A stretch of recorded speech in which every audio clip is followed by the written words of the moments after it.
Welcome back to our story corner. Today, we're visiting the cheerful little town of Mapleberry, a place where, let's be honest, nothing ever really happened. The biggest excitement they had in ages was when the bakery chat decided the mayor's hat was the perfect nap spot last summer. But that all changed one sunny morning. A bright red and yellow wagon rolled into the town square, pulled by a donkey who, for some reason, was wearing sunglasses. Painted on the side in big, loopy letters were the words, "Jingles the Joker, laughter guaranteed," or "free custard pie." The moment the children spotted him, the quiet town square erupted. Jingles leapt from the wagon, a tall, lanky figure covered in polka dots. His shoes squeaked with every single step, his nose let out a loud honk whenever he laughed, and his pockets jingled with what sounded like coins, but turned out to be a surprising number of rubber ducks. "Good morning, Mapleberry," he shouted in a deep,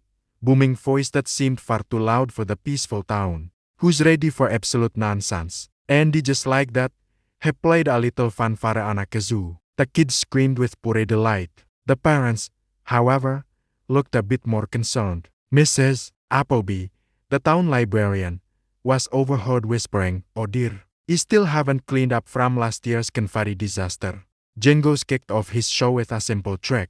He pulled a handkerchief from his pocket, then another, and another. Soon, the handkerchiefs turned into a whole bedsheet, then a tablecloth, and finally somehow a sleeping squirrel. The squirrel blinked, looked at the crowd, squeaked once, and dramatically leapt onto the mayor's shoulder. The mayor, completely caught off guard, fainted right on the spot. It was a masterpiece of chaos. Next up were the balloon animals. "Who wants a giraffe?" Jingles asked, holding up a long blue balloon. A little boy named Toby shot his hand up, shouting, "I do, I do." Jingles twisted and tied and turned squeak, squeak, squeak until, with a loud pop, the balloon exploded in a puff of smoke. When it cleared, Toby wasn't holding a giraffe. Instead, he was wearing a perfectly shaped balloon octopus hat.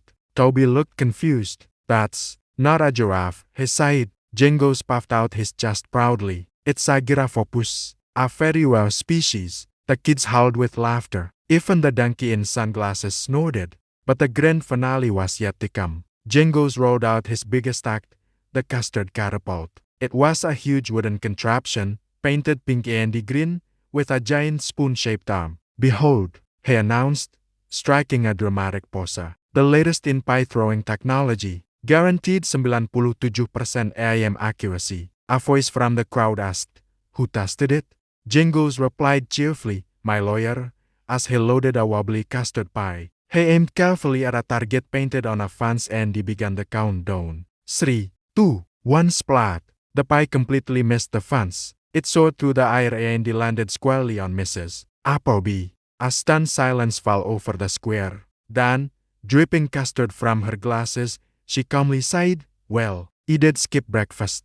The entire town erupted in the biggest laugh Mapleberry had ever heard. The show continued with pure, unadulterated silliness. Jingles juggled eggs, most of which splattered on his shoes. He tried to unicycle but rode straight into a tree. He made animal noises so realistic that a flock of chickens started following him through the streets. By the end of the afternoon, every child had colorful face paint, a balloon crown, and a story that started with, "And then the donkey sneezed and as the sun began to set."